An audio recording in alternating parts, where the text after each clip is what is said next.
Really? I'm surprised that I haven't. After reading those journals, all of the pleasant memories of my time spent with Aja just started flooding back.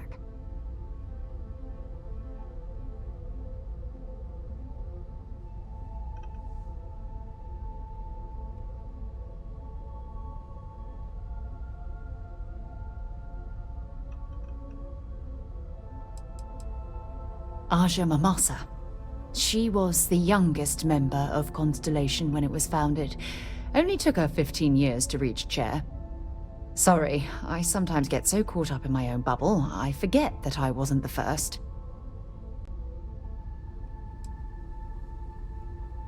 She absolutely was. Aja was the one that taught me the ropes at Constellation and took me under her wing as her protege.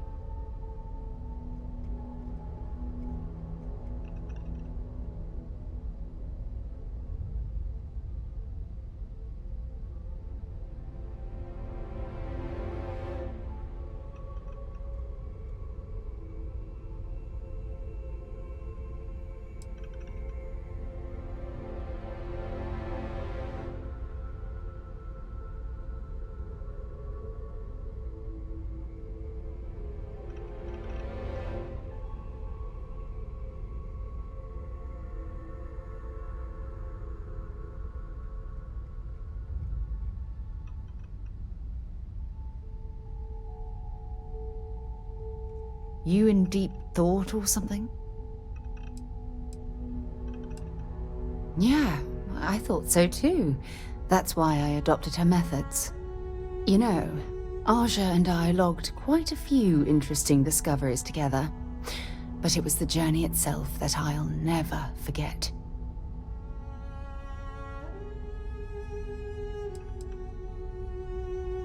We catalogued unusual stellar phenomena, a few habitable worlds, and some unique life forms, but nothing SSNN would bother to report.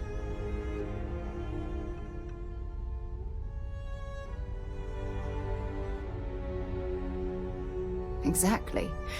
For me, it was all about the quieter moments. There was nothing quite like sitting back and watching space bend while listening to Aja spin vivid stories to fill the time. Oh, I find that sort of cozy isolation the best way to really get to know someone.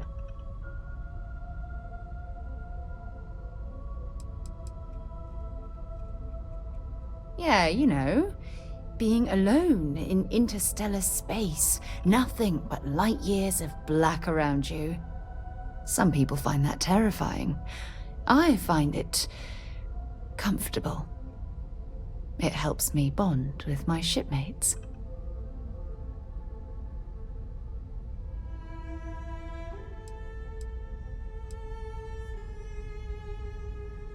At this point, I'd say you've graduated from protege and moved up the ladder. A bit.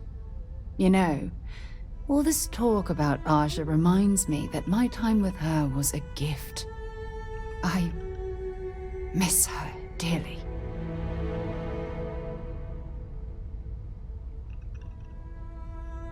No, she retired. Living on Porima 2 now, I think. Come to think of it, if we're ever out that far, perhaps we could pay her a visit, and I could make proper introductions.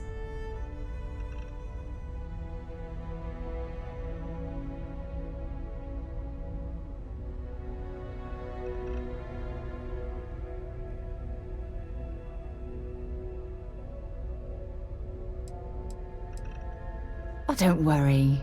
There's no bad blood between us. The worst that might happen is you get stuck listening to two old friends catching up on old times. Well, I don't expect you to be a carbon copy of Aja. Just be yourself. You see, it's clear that we share the same hunger to discover what's out there. And that, well, that's what intrigues me about you.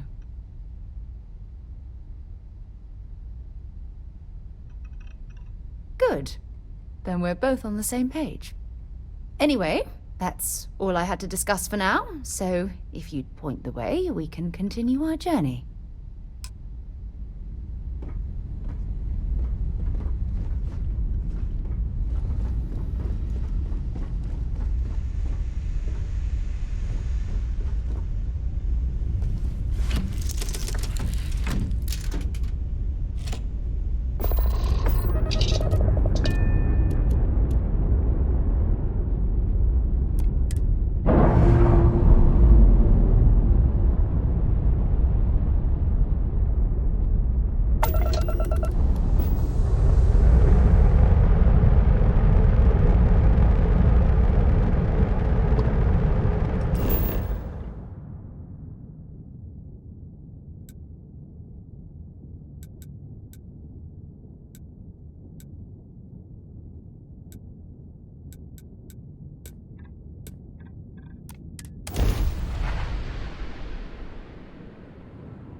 Let's pop into Outland while we're here, and see if Joe has anything useful to add to our arsenal. You should inspect your...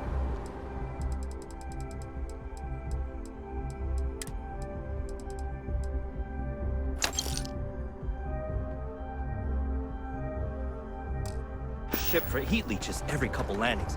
They'll cause plenty of havoc if left unchecked.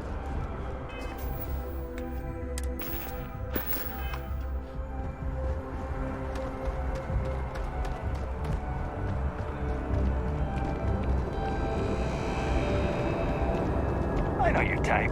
You will be scanned as you enter the city. Please keep moving. Okay, no bounty. You're clear.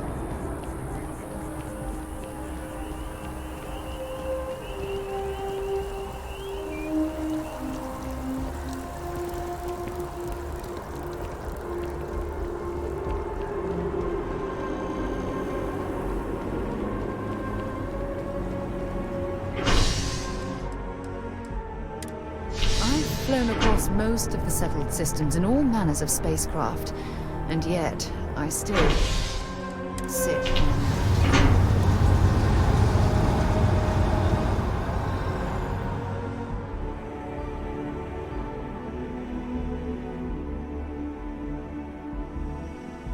them. Something you need?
What?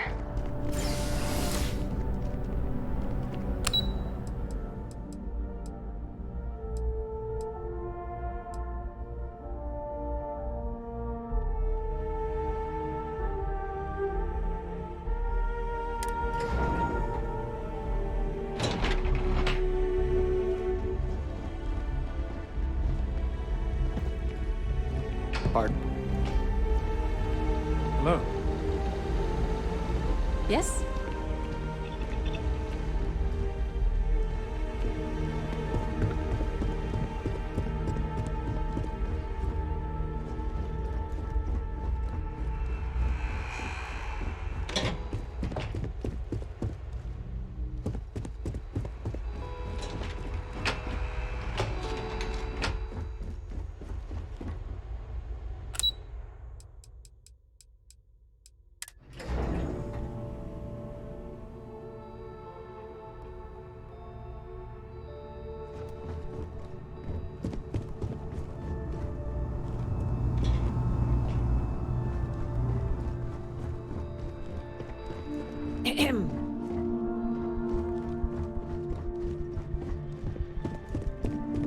Back in the lab. Quiet, safe, secure.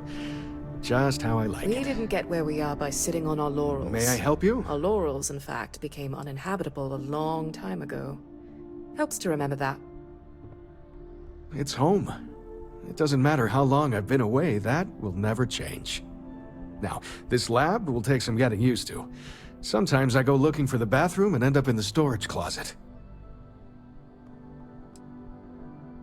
The short answer is xenobiology, but I get that that's a pretty broad category. My specialty is alien flora, but as a lead, I've managed pretty much every department on the station. Maybe now that I'm here, I'll go back to my roots, so to speak. Yeah, it's nice being in a lab again, and the facilities here at MAST are the best in the galaxy. The only thing I don't have is my research slate.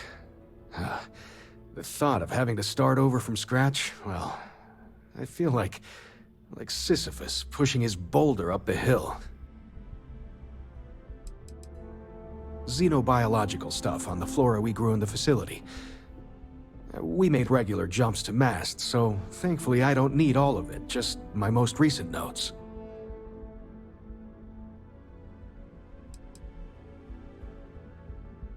Have you ever lost a document because you forgot to save? It takes twice the mental energy to rewrite it. You remember the basic idea, but there's no inspiration behind it. You're trying to pick up a memory that you told yourself was safe to forget. Oh, great. I'll give you the coordinates to the station. It orbits Voss in the Alpha Centauri system, so it won't be too far of a jump. Just be careful. I don't know if those zealots are still there. If they are, definitely do not engage.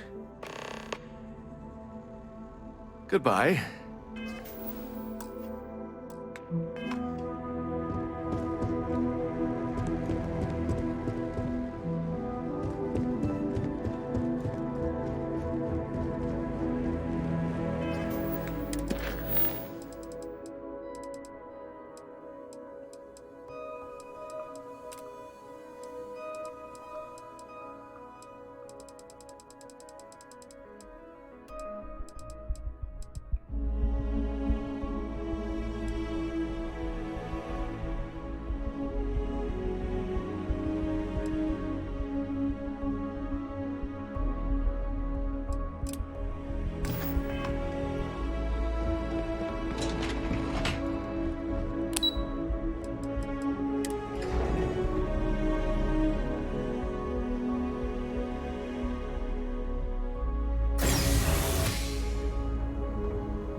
On deck.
going to need it anymore.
Sealed air. Just isn't the same as the real thing.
You're out there a lot, right? In space?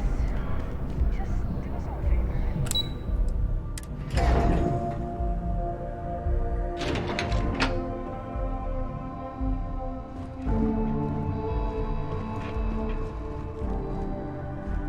Excuse me?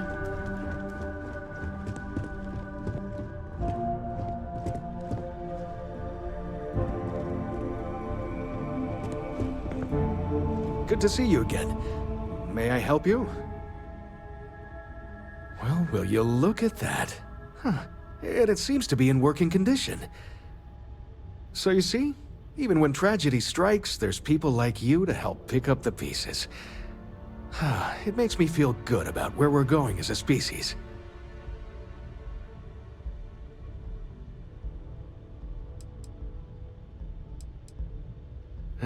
I hope so. And with all the resources we have here, I have no excuse not to. Here, I know credits are a lazy gift, but as a scientist, I think it's better to be practical. Thanks again.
It's amazing to think that this tree predates New Atlantis.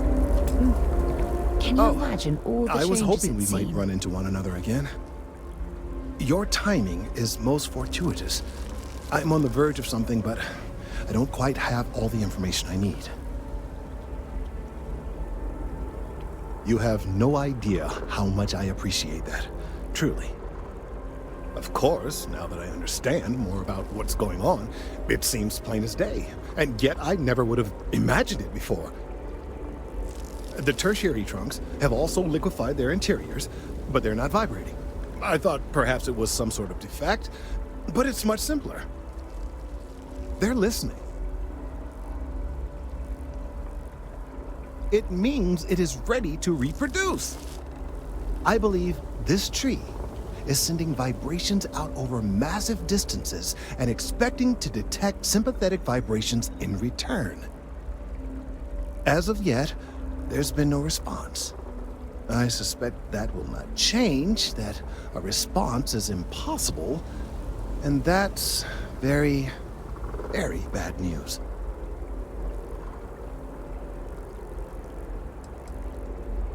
We're continuing to see an increase in the strength and frequency of the vibrations. I don't know how much more significant it will become. If there's no response, the tree may vibrate itself and some nearby portion of the city to destruction. Now, as of yet, there has been no response, and clearly none of the nearby individuals are a correct match. While it can't be ruled out that the intended recipient of these messages was cut down during the city's expansion, there is one other possibility. Over 100 years ago, The United Colonies and the Freestar Collective emerged from the Narian War. As a gesture of peace and goodwill, a near-literal olive branch, one of the trees from New Atlantis, was offered to the leaders of Aquila City. Nice. Short-sighted and ill-advised, in my opinion. Of course, you can't just uproot a native species and plunk it down on some other planet in a totally different environment and expect it to grow. Clearly, no exobotanists were consulted ahead of time. The end result was wholly predictable. The tree died within a few short years. Clever, but no, not necessarily. The tree died, yes, but branches were kept. At least one still exists in the museum there in the city. If I had that branch, I could get DNA samples, and then using various data I've gathered, I could attempt to simulate a response. We could then broadcast that response and hopefully calm down our friend here. But as I say, I need that branch.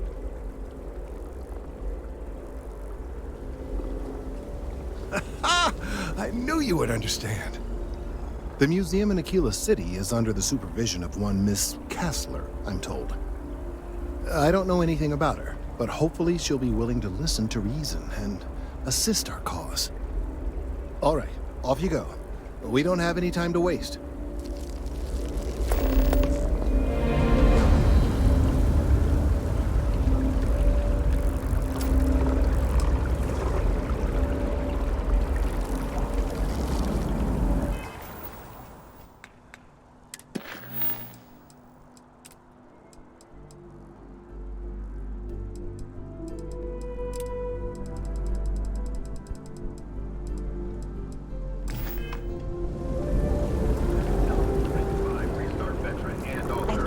Get enough of all the trees around here.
Hi. How you doing?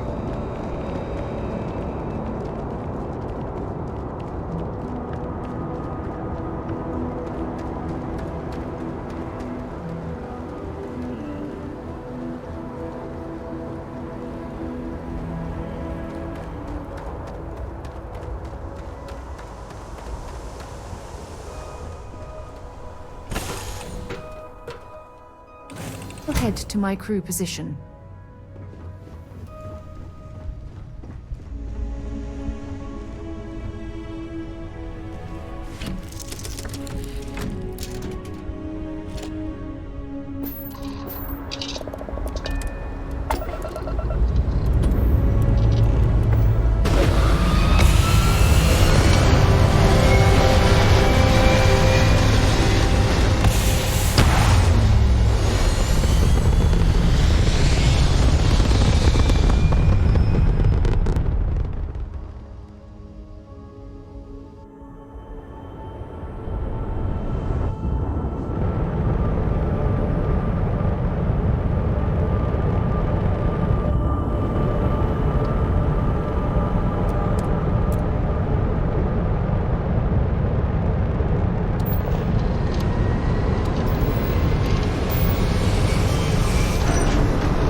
Bye, Charlie 3. Hi. Just doing my daily paying it forward. Avoid the Altair system. Like big time.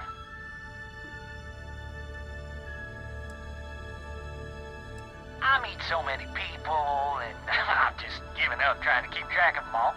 So you're the third Charlie I met today. Nice to meet you. Sure. So, I'm doing my rounds, pick up supply drops, and I grab into the Altair system, and boy, spacers all over the damn place there. Distress call, yammering nonstop. Something big's going down there, and all of us with no skin in the game, best we just give it a wide berth. Am I right?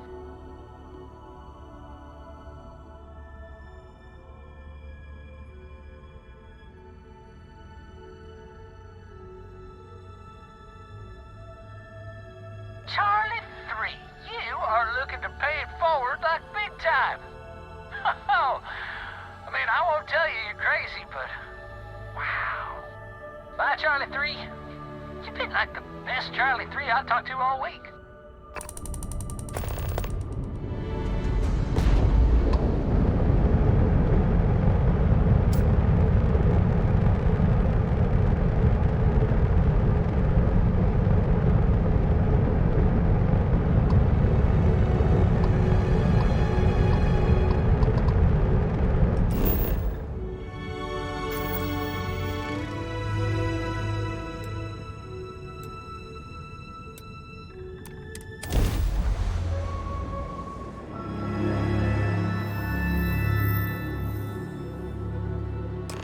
It appears things have gone downhill since the last time you were here. Argos has clearly washed its hands of this operation.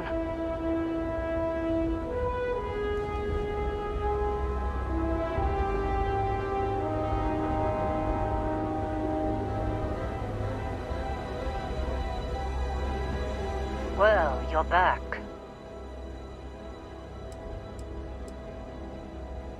Oh no, don't start.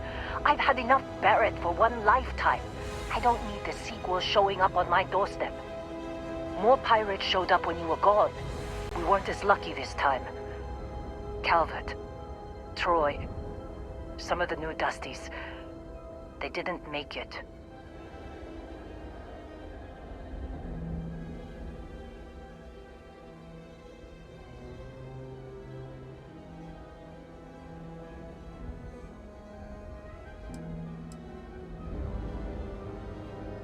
Who knows with pirates? Revenge? Peeking at the scraps? Maybe they're from a different crew and we just got hit twice by sheer bad luck. Well, how could you have? You weren't here. Anyway, I was pinned down behind some crates with Barrett.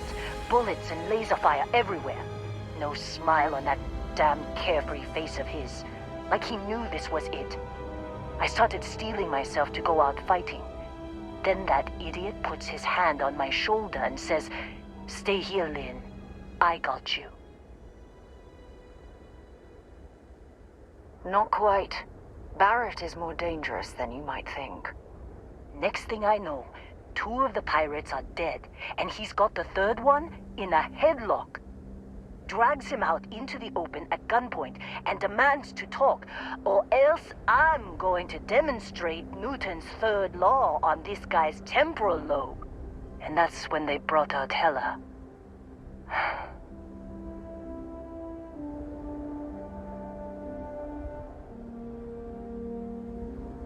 I didn't overhear everything, but after the 10 longest seconds of my life, Barrett put his hands up, and both of them ended up getting taken aboard the pirate ship. And that's the last I saw of either of them.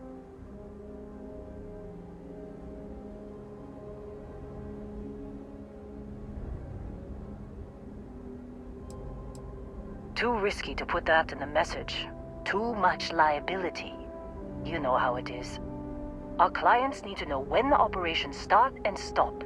We handle the rest.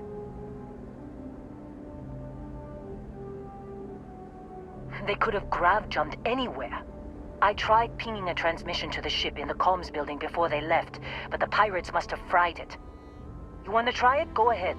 But the odds of them being alive, even if you could find them...